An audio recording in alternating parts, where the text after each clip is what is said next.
Nisso, tá gravando, vamos botar isso no YouTube da vida. Bom dia, boa tarde, boa noite.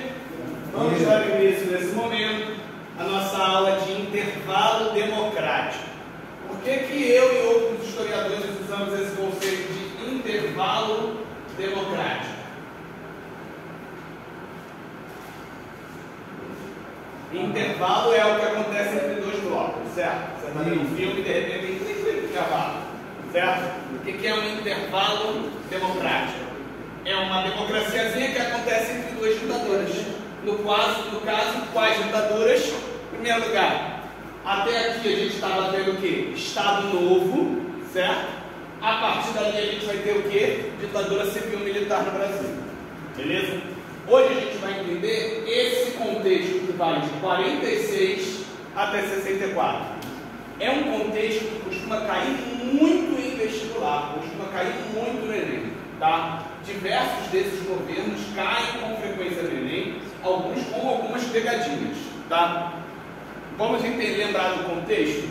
Vargas tinha um processo ditatorial no Brasil, que era o Estado Novo, tá? Onde ele fazia uma política nacionalizante, mas não existia democracia.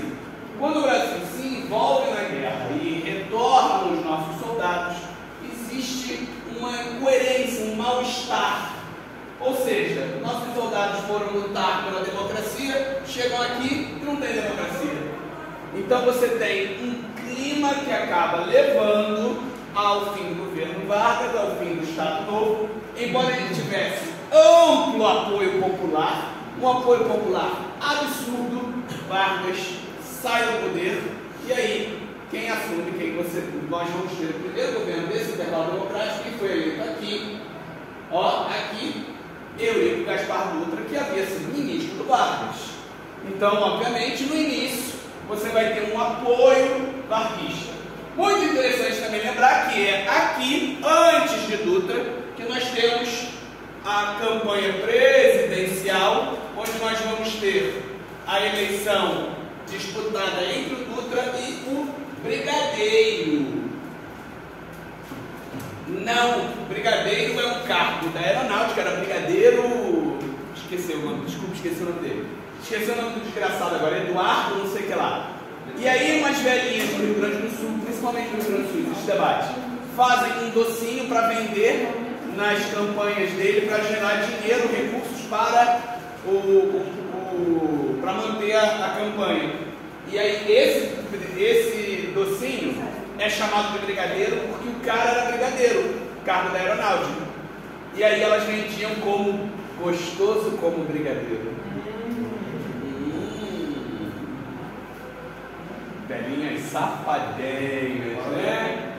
Então, o cara era brincando e tal, etc. Mas foda-se, não tem nada a ver com a história, isso só é uma contextualização do docinho mais popular do Brasil. Porque na internet tem receita de brigadeiro de tudo quanto é tipo que você puder imaginar. Tem brigadeiro de limão, brigadeiro de quick, brigadeiro de milho. Vocês viram de milho? Na época da coisa, e a mulher fazia ainda de milhozinho. É muita paciência. Mas vamos lá.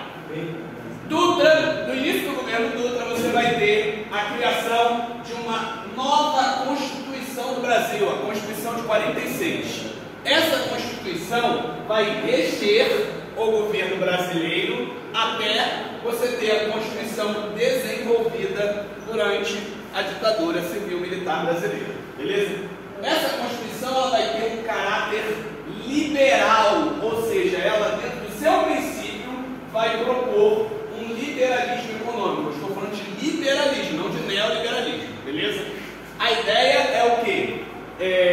Estado não intervencionista, mão invisível do mercado, aquele rolê todo que eu já expliquei direitinho para vocês, tá?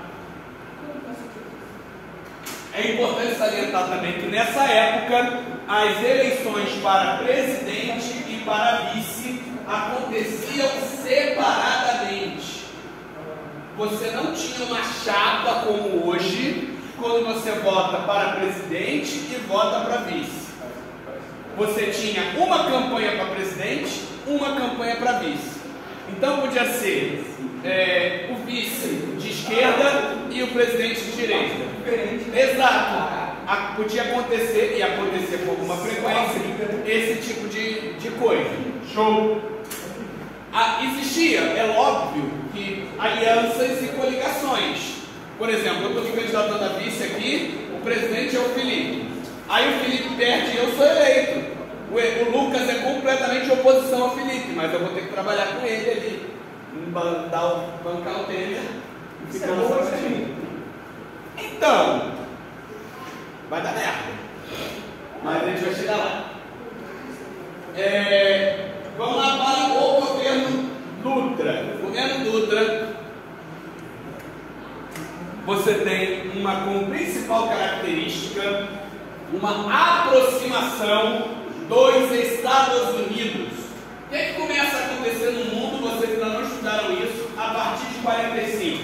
Quando a gente acaba a Segunda Guerra Mundial, qual é o contexto internacional que vai surgir? Guerra Fria. E a Guerra Fria você vai ter, a gente vai entrar e vai aprofundar isso, mas a gente pode definir de uma maneira bem grosseira, que eu nem gosto, como dois blocos antagônicos.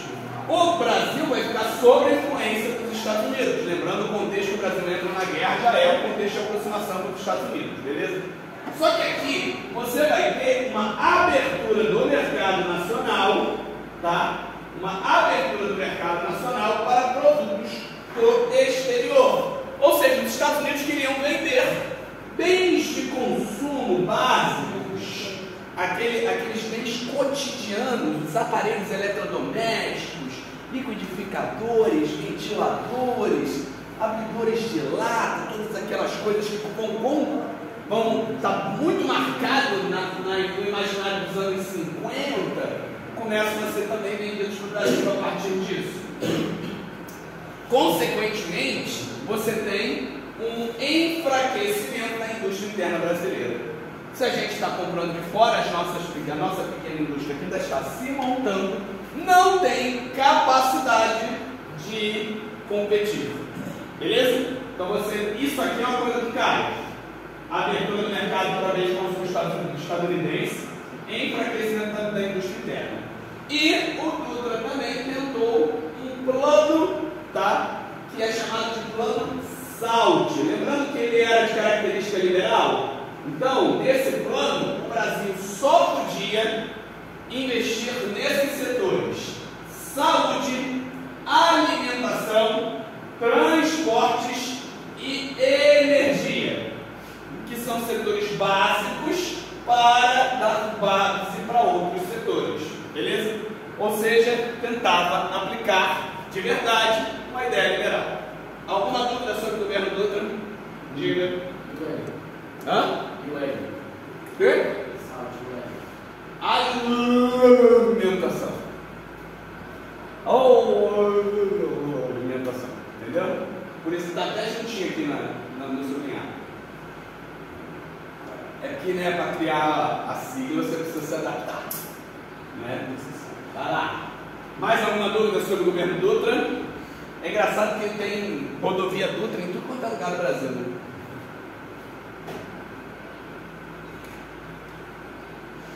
Em 1951, fala, você fez cara de dúvida. Eu entendi, mas daqui a meia hora eu esqueci. Aí para isso você vai ter um vídeo do YouTube. Não. Não, eu vou botar no meu pessoal ou no grupo mesmo. Isso aqui não é para tipo de exportação, é para referência interna mesmo. Entendeu? Beleza?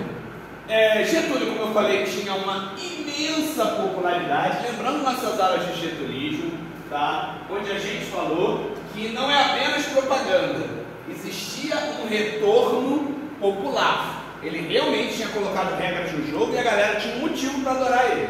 Beleza? E aí, ele é reeleito com muita facilidade, com extrema facilidade, tá? Aqui no segundo governo dele, ele vai praticar um intervencionismo nacionalista, ou seja, ele vai procurar aplicar medidas que visem proteger os mercados internos e aquecer a nossa própria indústria. Ele tinha uma ideia de que a gente precisava crescer a indústria de base. O que é a indústria de base, Lucas? ela é de base. Se ela é de base, ela está sustentando outras indústrias, certo? Por isso que ela é de base.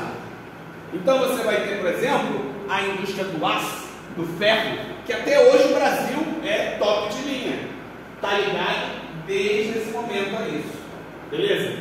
E ela é nacionalizante. Eu quero industrializar o meu país. Eu não estou abrindo para o mercado internacional apenas. Esse é um período também que a gente começa a achar o petróleo no Brasil. E aí o Vargas lança a campanha "O petróleo é nosso". Porque a ideia de outros países era explorar aqui, como tentaram fazer em outras nações. E cria-se também a Petrobras. Isso é muito motivo de pegadinha em questão do Enem. Como você tem dois governos Vargas em momentos diferentes, na verdade você tem vários governos Vargas, né? Provisório, aí você tem constitucional, Estado Novo e o retorno, né? O segundo governo Vargas, ele democrático de verdade, né? Eles embolam as coisas que são criadas em cada um nas alternativas. Então vocês precisam ter na cabeça de vocês que petróleo é no segundo governo. Petróleo é no segundo governo, contexto de 50. Petróleo, contexto de 50. Não é tão difícil, beleza?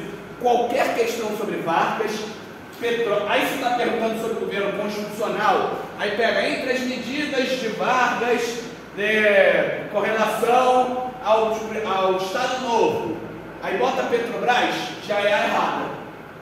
Mas você na cabeça sabe que o Vargas fez a Petrobras. Então você fica assim, caralho, qual é a certa? Tem todas estão certas. Entenderam como é que funcionam essas pegadinhas que eles fazem? Porque elas estão brincando com a questão das datas, tá? Então, ó, petróleo é nosso, investimento em indústria de base, nacionalizante.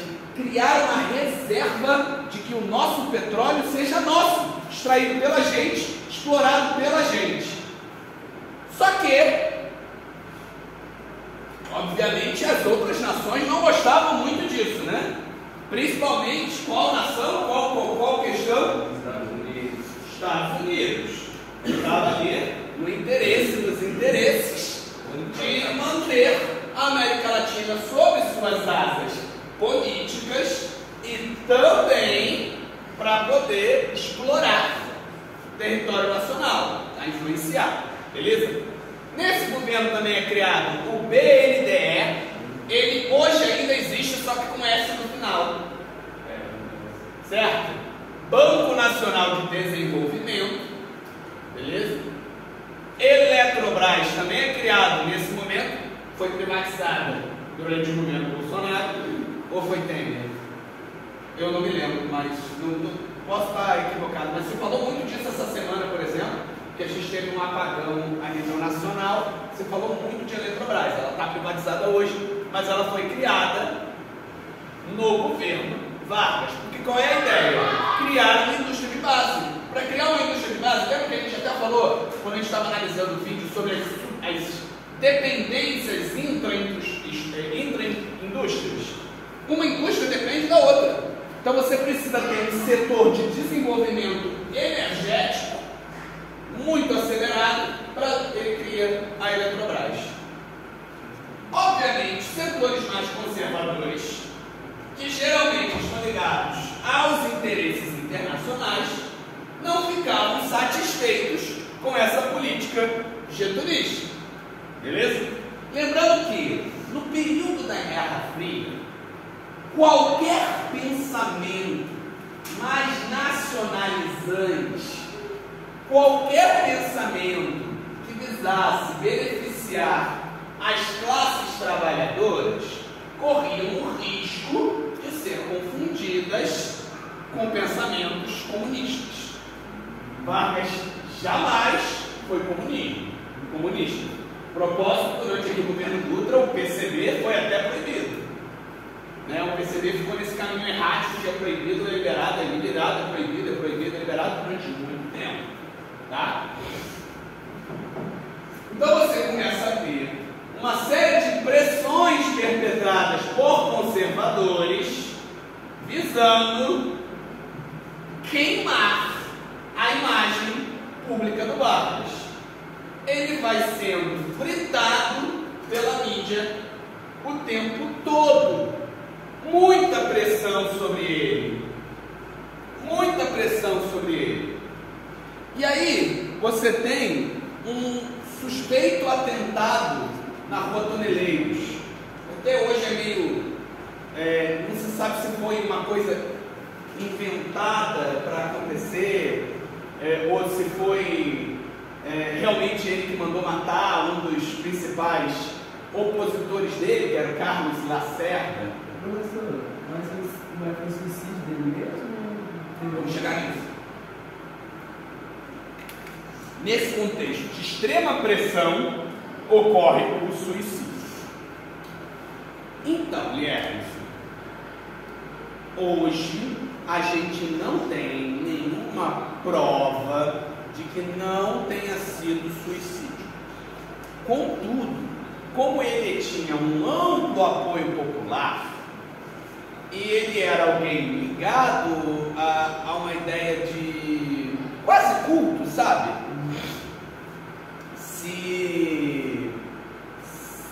Se desenvolve esse mito de que ele não teria se suicidado. Na minha percepção enquanto historiador, até que se prove o contrário, a gente acha uma prova muito contundente, que eu duvido muito, ele realmente se suicidou. E ele se suicida, inclusive, sob a consciência de que estava entrando para a história. Ele se suicida, ele deixa uma carta, existem duas versões da carta, porque ela foi reescrita, né, no processo, e ela se conclui com a famosa frase: eu deixo a vida para entrar para a história. Entendeu? Ele tinha uma consciência do que estava fazendo. Um outro mito que existe nessa época é de que ele teria se suicidado para evitar o golpe militar. Você vê muita gente falando isso, de que o golpe seria aqui e não aqui. Entendeu? E embora existissem setores militares de completa oposição a ele, é muito complicado fazer essas afirmações, porque a gente não tem um arcabouço teórico metodológico muito forte para fazer isso. Qual é a questão? No bar a gente pode bater na mesa e falar o que a gente quiser. Quando a gente está fazendo ciência, a gente precisa estar com um corpo probatório muito pesado, certo? E a gente não tem nada sobre isso. Nada. Beleza? Vargas se suicidou. Essa é a grande realidade. Ele se suicidou porque ele não aguentou aquela pressão, porque ele queria, tipo assim, sair por cima. Havia uma grande possibilidade de ser forçado a sair. E isso podia ser considerado um processo de humilhação ou coisa parecida. Entendeu? Eu estou gravando porque provavelmente a Elisamara possa ver, tá? E quem mais não tiver. Beleza? Então, foi uma estratégia. Vargas sai do poder, entra Café Filho, tem porra para falar de Café Filho, só quis fazer a piadinha de botar um bebezinho tomando café. Ele é o Café Filho. Bora. Vou deixar minhas piadas compradas por fora. E a gente tem Juscelino Kubitschek e eu sou forçado a começar brincando e perguntando para vocês: que porra de sobrenome é esse, gente?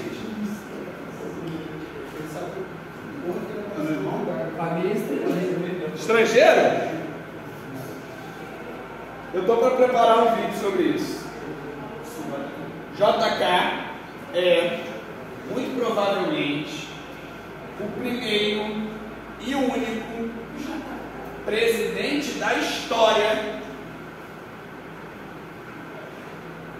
universal que é de origem cigana. Então, aí que tá, né? O Kubitschek, o avô dele, ele é o primeiro cigano do clã Machuia a vir para o Brasil. É um clã muito pequeno que existe no leste europeu. Os grupos ciganos aí são divididos por clãs, né, por grupos. Então, por exemplo, aquela imagética que a gente tem do cigano tradicional é o cigano que mais teve imigração para cá, que é o cigano Calon. E aí você tem essa imagem meio hispânica, né, do cabelo comprido, não sei o quê. Isso é o Calon. O Kubitschek ele viria dessa outra descendência, né? Só que a família era completamente rompida. Não imagina ele fazendo algo assim, ou dançando em volta da fogueira. Isso não era meio que a prática, né? Kubitschek, ele era mineiro. Não, só tô vendo isso, de repente tu fica animado. Kubitschek era mineiro, tinha sido prefeito de BH, governador de lá, era médico de formação. E a gente pode pensar dentro de uma estrutura que ele era um político de centro-esquerda. Eu não gosto muito dessas simplificações, mas em certa medida a gente pode pensar dessa maneira, tá? E aí ele implementa no Brasil aquilo que vai ser chamado de nacional desenvolvimentismo. Vamos tentar entender as palavras. O que vocês entendem por nacional desenvolvimentismo?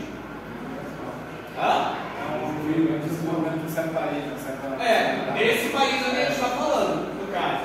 Então ele era nacionalista e ele queria desenvolver o quê? O Brasil, certo? Então até esse momento está sob controle, né? Preparar um negocinho a gente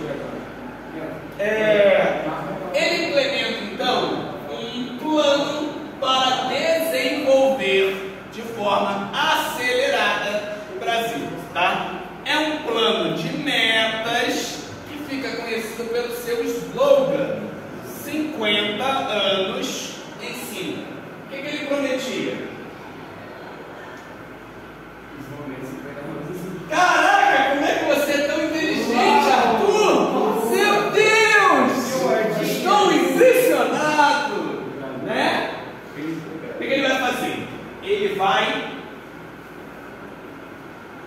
investir em indústria de bens de consumo. Lembra que eu falei que durante o governo Dutra, o Brasil se abriu para bens de consumo básico? E durante o Getúlio investiu em indústria de base. O JK, ele vai atrair empresas internacionais para montarem parques industriais no Brasil, oferecendo dessa forma meios e condições e tentando acelerar essa indústria nacional, mas de uma maneira a beneficiar, gerar empregos dentro do Brasil. Em contrapartida, isso vai acabar gerando algumas consequências. Por exemplo, ele vai investir pesadamente na indústria automobilística. Por exemplo, é nesse momento que a gente tem o Fusca como um grande símbolo. O Fusca vai ser um símbolo do governo JK. E aí você tem a abertura de rodovias e o investimento nesse tipo de meio. Vocês estudam isso em geografia, não estudam? É o meio rodoviário, e aí se fala algumas críticas que a gente tem a esse modelo, onde provavelmente o ideal seria que o Brasil tivesse investido em ferrovias. Só que quem investe nessas rodovias e cria essas BRs que vão tentar conectar o Brasil é JK. Então JK em Enem vai cair o quê? Plano de metas, o investimento na indústria automobilística, a criação de estradas e Brasília. E agora eu vou dar pausa no vídeo e a gente vai ver um videozinho rapidinho.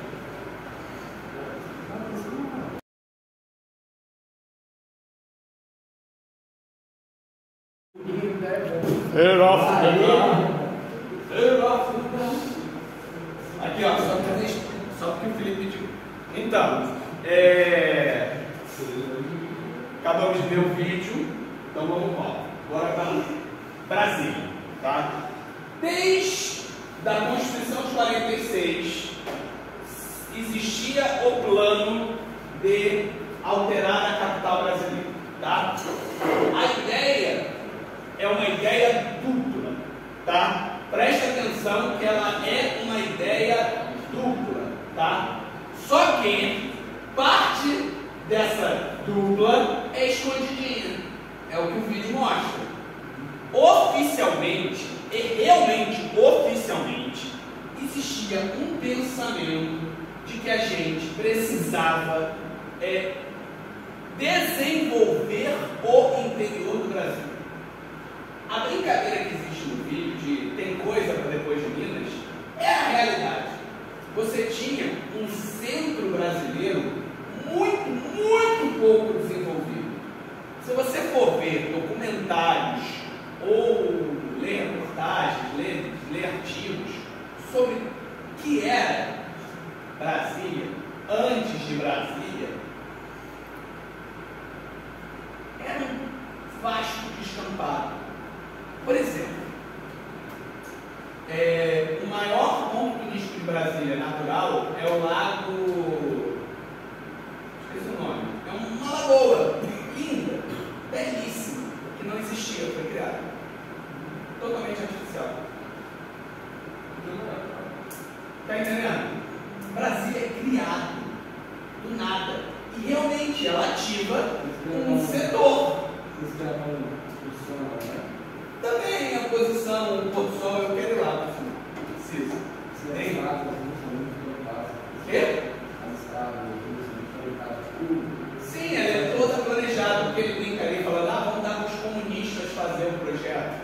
Tá? É a realidade. Eles dão para os comunistas fazer o projeto. Quem faz o projeto é os carnevais. Por isso que Brasília é aquela beleza. Aquela coisa que tu nem consegue entender como é que está de pé. Porque os desenhos dele, aí, tu vê, vocês todos conhecem o formato, né? Vocês todos conhecem. Isso aqui. Isso não é um desenho extremamente subjetivo? É balanço. Eu sei, mas ela é meio... Tá entendendo? A genialidade do Niemeyer e do outro arquiteto que trabalhava mais e melhor que ele, mas a gente nunca lembra o nome. Olá, seja bem-vindo. Tudo bem? Obrigado. Tchau. Beleza, vamos embora. Mas, realmente, existia também uma ideia de, interiorizando a capital do Brasil, você desmobilizar determinadas ações. A capital sendo no Rio, por exemplo, qual é o centro econômico do Brasil? São Paulo. Até hoje, São Paulo. O Rio, em certo sentido, é o centro cultural do Brasil, não é? Até hoje. Então você tem Rio e São Paulo a uma noite de carro. Então, meu filho, se a capital sendo no Rio, qualquer insatisfação vira protesto, vira bagunça, vira pressão.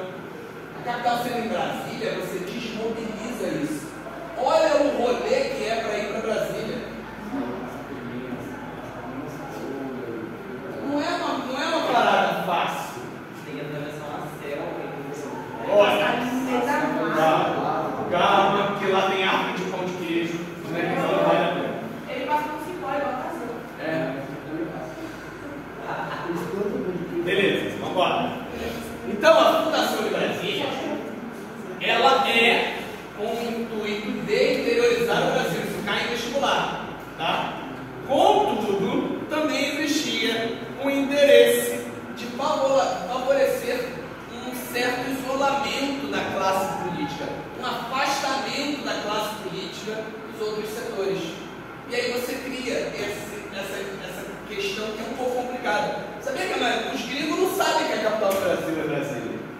Mas sabe, Porque o mais óbvio é ser São Paulo ou Rio. O Rio é mais conhecido que Brasília. Não, o Rio do Espírito Santo é o Acre do Sudeste. Não vamos chegar nisso. eles fizeram meio que. Eu falo isso. Gustavo, eles fizeram meio que uma república nessa país. Exato, eles fizeram república não no sentido de nacional, mas no sentido de universitária. Eu moro numa república. É nesse sentido, de estar tudo ali, nos conformes. e também para facilitar até contatos políticos, escusos e não escusos, tá? Houve esse isolamento. É aqui que Brasília é fundada. Então, ó, vocês têm que ter em mente que a partir daqui, o centro político do Brasil vai passar a ser Brasília. Tá? Contexto, então. Abertura de indústrias, computação de governo internacional. Também é importante salientar que nesse período também teve um boom cultural do Brasil. O Brasil exportou muita cultura. O JK, ele muitas vezes é conhecido como presidente bossa nova. Vocês sabem o que é bossa nova? Bossa nova é um estilo musical, um pouco adaptado de um samba de violão, que é muito exportado. Você vai ver filme americano, filme mexe vai ter um sambinha branco. Sempre, Garota de Ipanema, aquelas coisas mais. E eu não estou criticando, mas é um produto que é muito colocado. Austin Powers também. Eu sou mais fã de Austin Powers do que 007, é a base da minha casa. O que acaba acontecendo? O Brasil, nesse contexto, adquire empréstimos internacionais, aumenta sua dívida externa, aumenta seu endividamento e você começa a ter um disparo da inflação. Inflação é algo que eu sempre tenho que reexplicar para o meu aluno, porque ele esquece. Pessoas, o que é inflação?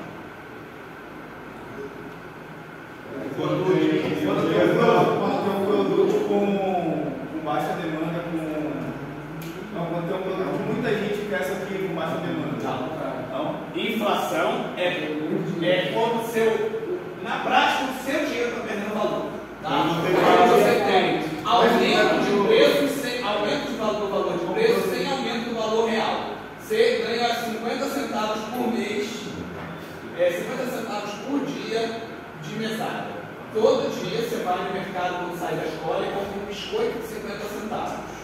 Um dia você vai lá e o biscoito está R$1. O teu dinheiro mudou, mas o valor real dele mudou. Por isso a capacidade de compra dele mudou. Mas é porque a nossa moeda de todas as moedas do planeta não tem lastro. Não, mas aqui ainda tem. Lastro Lastro é retirado nos anos 80. Pelo presidente Nixon. Isso. Não. Isso é 70. Um pouco depois. Mas aqui a gente ainda tem lastro, mas não é por isso que dá inflação. A inflação dispara porque você tem um desequilíbrio na relação de oferta e procura. É um pouco mais complicado. É um pouco mais complicado que isso, tanto que a inflação é o grande problema do Brasil durante muitas pessoas sentindo como se fosse igual o país que não tem lastro, eles vão poder imprimir um máximo de dinheiro. O nome disso é encilhamento, criou uma das maiores crises econômicas do Brasil durante o Rui Barbosa. Tá? Beleza? Então a gente vai ter esse aumento de inflação. Todo mundo pegou JK? Aqui. Um intervalo aqui. O João Goulart foi vice do JK. Tá? Daqui a pouco eu volto a fazer a trajetória dele. Tá? Aí a gente tem as campanhas que geram Jânio Quadros. E Jânio Quadros é uma parada bem doida.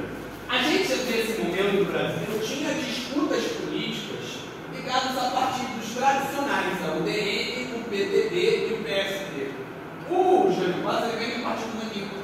O Jânio Quadros ele entra para a política e de forma meteórica ele vai sendo eleito. Ele é eleito para prefeito de São Paulo, se não me engano, alguma coisa assim. Depois ele é eleito presidente. Ele entra com uma campanha que o símbolo da campanha são as vassouras. Por isso que eu desenhei vassouras aqui. Ele dizia que ia varrer a corrupção para fora do Brasil. É muito incrível que esses governos erráticos geralmente se baseiam numa ideia anticorrupção. A gente tem pelo menos 3 governos no Brasil que entram com um slogan de anticorrupção e que geram problemas. Tá? Ele tinha uma política muito populista. Existe relatos de que na campanha dele, você está num momento onde você ainda não tem a popularização da televisão, já existe televisão no Brasil, mas não é popularizada. Meus avós falavam assim: fulano de tal tinha uma televisão, todo mundo ia para a casa dele. Era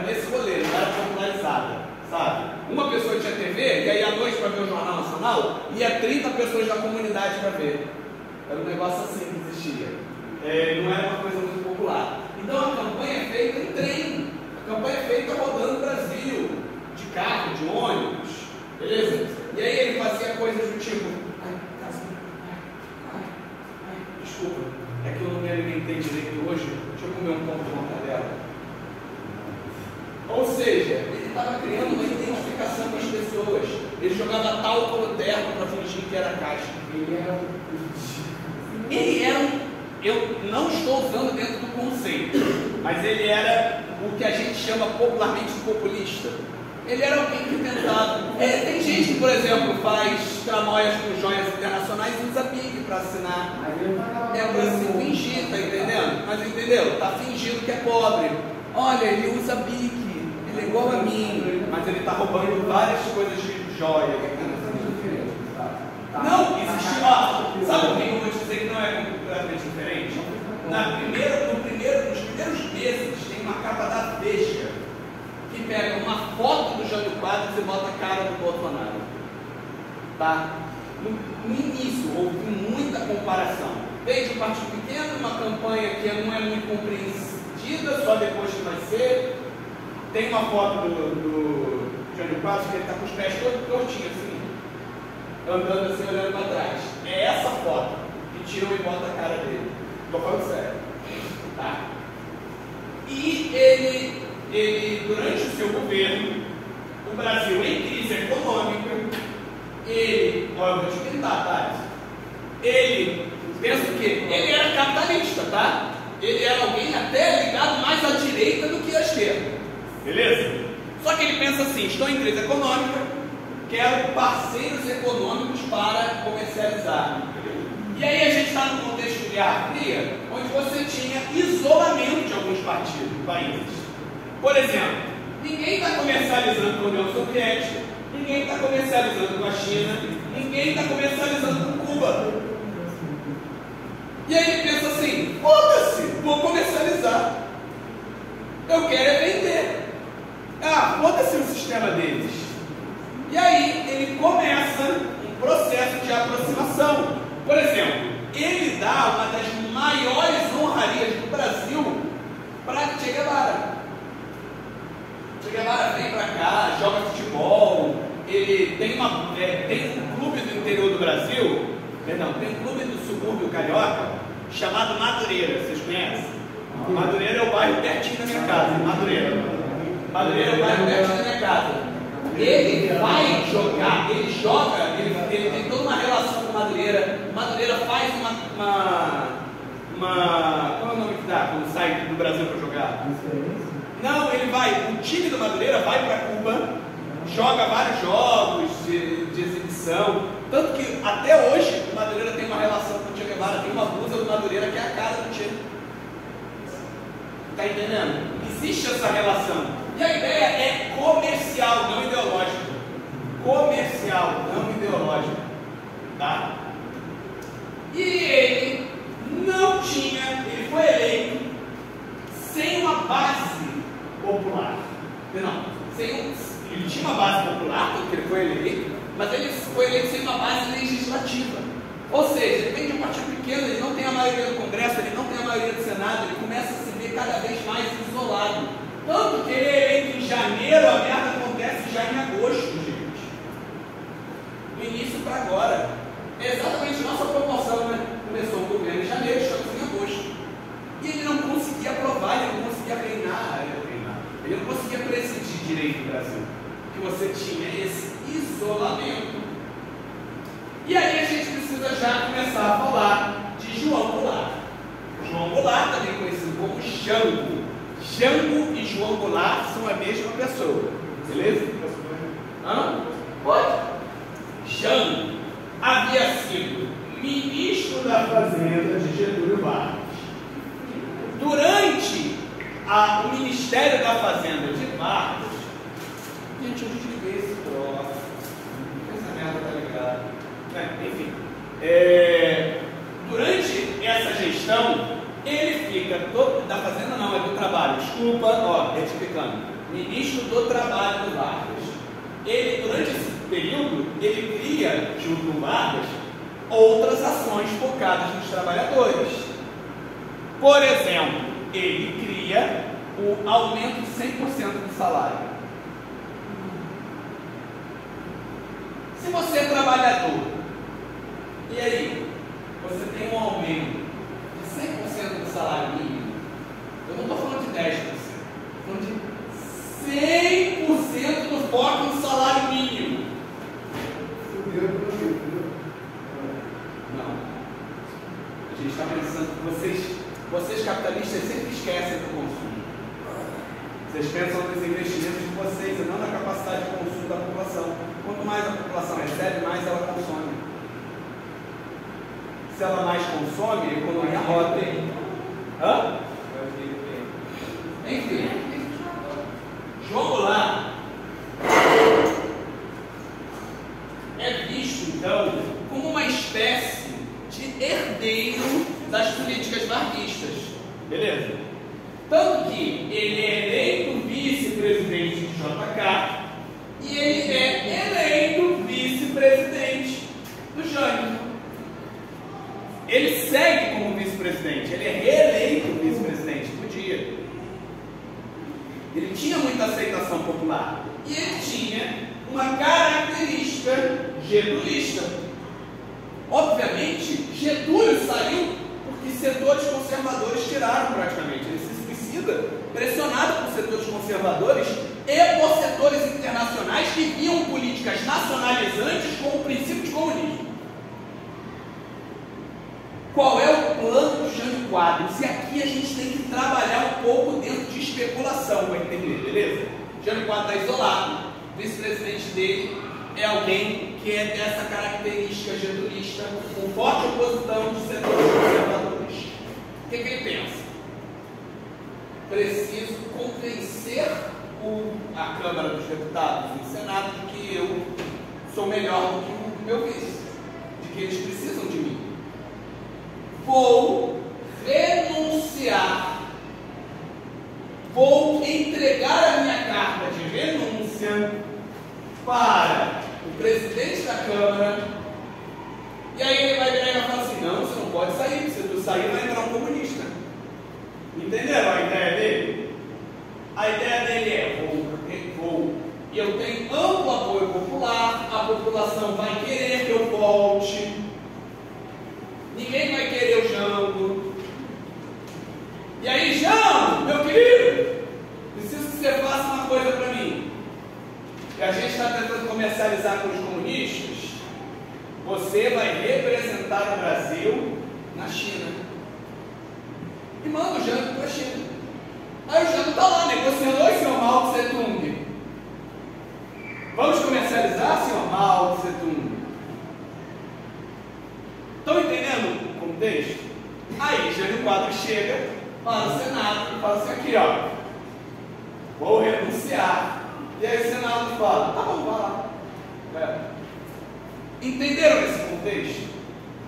A renúncia dele era uma tentativa de combater esse isolamento que ele tinha.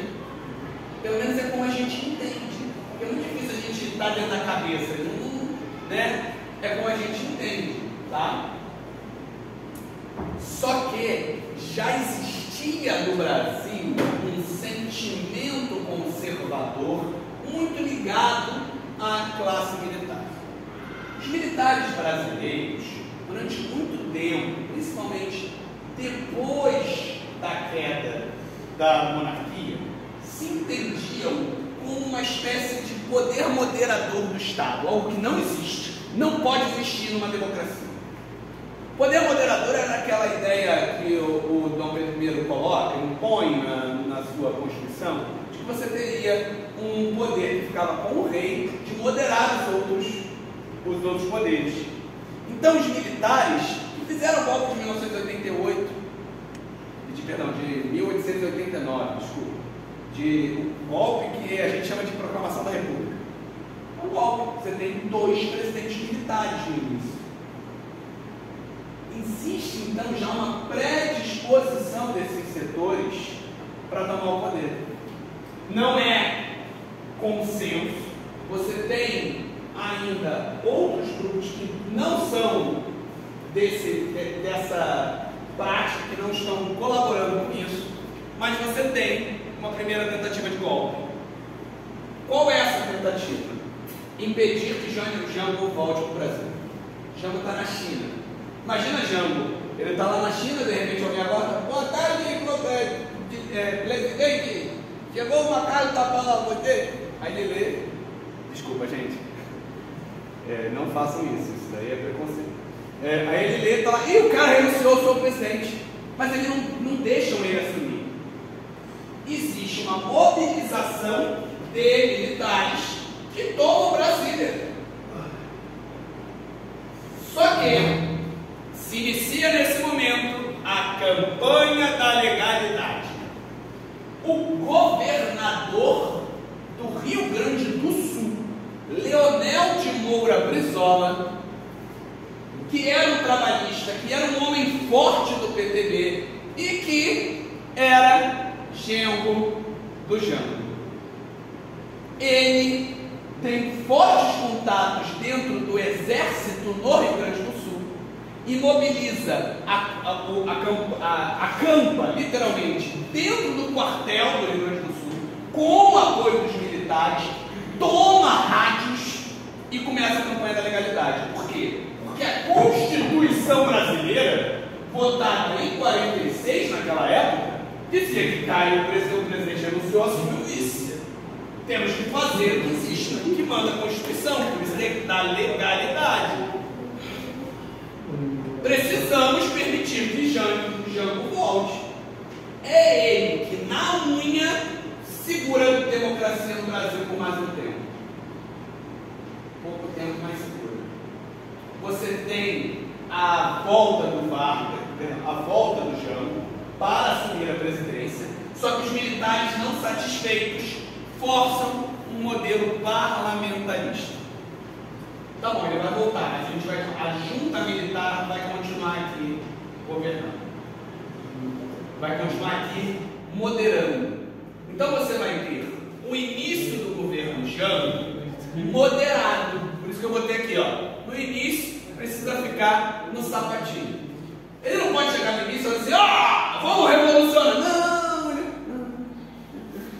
no quietinho, beleza? Ele precisa de apoio popular o tempo inteiro. E ele tinha muito apoio popular, tá? Nesse primeiro momento, o ministro da Fazenda dele cria um plano trienal de desenvolvimento econômico e social, não deu para fazer síndrome, né? É o PDSS, não ficou bom, né? Qual é a ideia? Combater o latifúndio, ou seja, evitar, gerar produtividade. Eu já falei para vocês várias vezes que a gente não pode achar que reforma agrária é uma medida comunista. Reforma agrária gera consumo. Os Estados Unidos fizeram a reforma agrária, só que fizeram há tanto tempo que isso não ficou polêmico. Beleza? Por quê? Porque você não é uma medida, no caso, uma medida comunista seria a coletivização do campo. Reforma agrária é uma medida capitalista, certo? Combate ao latifúndio, nacionalização do petróleo. Na época você estava tendo refinarias de particulares e ele mantém tudo sob o controle da Petrobras, como continua sendo até hoje, tá? Redução da dívida externa e começa a tentar combater a crise econômica sem impactar os trabalhadores. Isso é bem o que a gente vê ao contrário, né? Toda medida econômica fala, foda-se o trabalhador. Eu quero é salvar o banco. Eu quero é salvar o meio de produção. Quando na verdade você não pode dar impacto à população, senão você falha o banco do processo.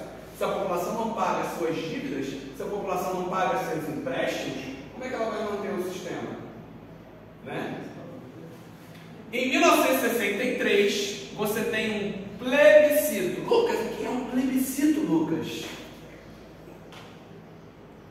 Plebiscito é quando você consulta a população para decidir coisas. Por exemplo, a gente teve no Brasil, e esse eu votei, o plebiscito do desarmamento, onde a gente votou que não queria que as pessoas tivessem armas. A gente votou isso. Foi escolhido pela maioria da população. Democracia. Aqui a gente teve um plebiscito para saber se a gente mantinha parlamentarismo, como os militares forçaram, ou presidencialismo. E o Brasil escolheu ser presidencialista. A gente teve 3, até hoje, plebiscitos para a escolha de governo. Nos 3, o Brasil escolheu ser presidencialista. Esse é o segundo. Ou seja, o Brasil quer ser presidencialista. Qualquer medida externa a isso, como está se falando, estão falando de semipresidencialismo aí, ela é contra o que a população disse em 3 momentos diferentes. Tá? Aqui, de verdade, vai começar o governo dele. E aí, ele começa, isso que vai ser cobrado, característica principal do governo chama, tentativa de criar reformas de base. Ou seja, reformar coisas que vão servir de apoio para outras. Por exemplo, ele propõe a reforma agrária. Ele propõe uma reforma urbana para diminuir a quantidade de favelas, para dar condições dignas de moradias para as pessoas. Ele propõe uma reforma educacional para combater o analfabetismo brasileiro, que era gigantesco. Ele propõe uma reforma tributária. O que é uma reforma tributária? Regulamento do imposto? Exatamente, tributação e imposto. E uma reforma eleitoral para conceder voto para os analfabetos. O Brasil tinha uma quantidade gigantesca de analfabetos que não podiam votar. Ou seja, eles não podiam votar em propostas que fizessem o combate ao analfabetismo, por exemplo. Certo? Então, ele tenta começar a fazer isso. Para apoiar isso, ele não tendo apoio do Congresso conservador, ele começa a buscar apoio da população. Ele começa a fazer comícios. Ele começa a se colocar junto à população. Tá? Ele também cria a polêmica Lei da Remessa de Lucros. Não é uma política nacionalizante? Qual é a ideia? Proibir a remessa de lucros exorbitantes para fora do Brasil. O senhor Arthur tem uma empresa. O senhor Arthur está ganhando dinheiro com essa empresa. Para essa lei, você tinha que manter os seus lucros dentro do cenário nacional, em bancos no Brasil, para esse dinheiro circular dentro do Brasil. Ele proibia que você mandasse o dinheiro para fora. Só que você tem no Brasil uma elite extremamente conservadora, extremamente ligada a outras posições. Isso não é liberal, muito menos neoliberal. Então você começa a ter uma fortíssima oposição. Essa oposição vai ser feita por uma base civil ligada muito à igreja, que vai estar sendo construída pesadamente pela imprensa. A imprensa vai martelar que João Goulart está prejudicando o Brasil, de que essas reformas são erradas. E você vai ter a influência dos Estados Unidos, que os Estados Unidos vão olhar e vão falar, isso aí é comunismo.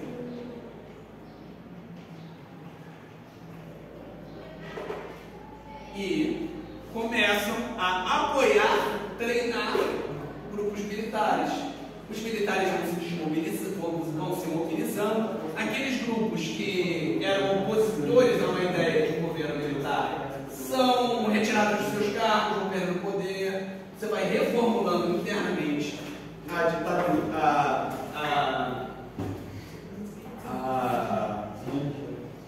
esses grupos militares. Você vai ter os setores da imprensa fortalecendo a opinião pública da base civil. Já está na hora de embora? Tá, estou terminando. A opinião pública da base civil, você começa a ter marchas, propostas, como a marcha, espera um instantinho, a marcha com Deus pela família, porque ele está atacando a família brasileira. E aí, no dia 1º de abril de 1964, os militares se mobilizam, eles entram nos sindicatos, nas sedes de governo e dão o golpe, que a gente vai chamar, na nossa sala, de civil-militar, porque ele teve uma base civil muito grande. O golpe também acontece como uma reação ao comício da Central do Brasil, que é um comício que o Jango faz na Central do Brasil, lá no Rio de Janeiro, que tem muita gente, então eles reagem dessa forma.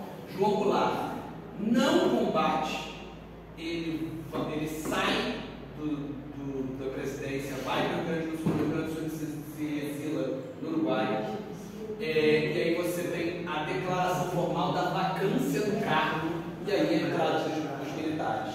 Em certo sentido, existe uma roupagem democrática. O presidente foi embora, estava acontecendo o golpe, que corria o risco de ser morto.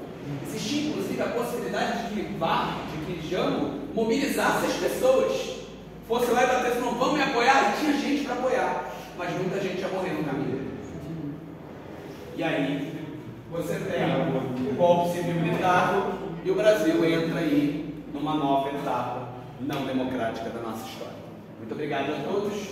Até a próxima vez.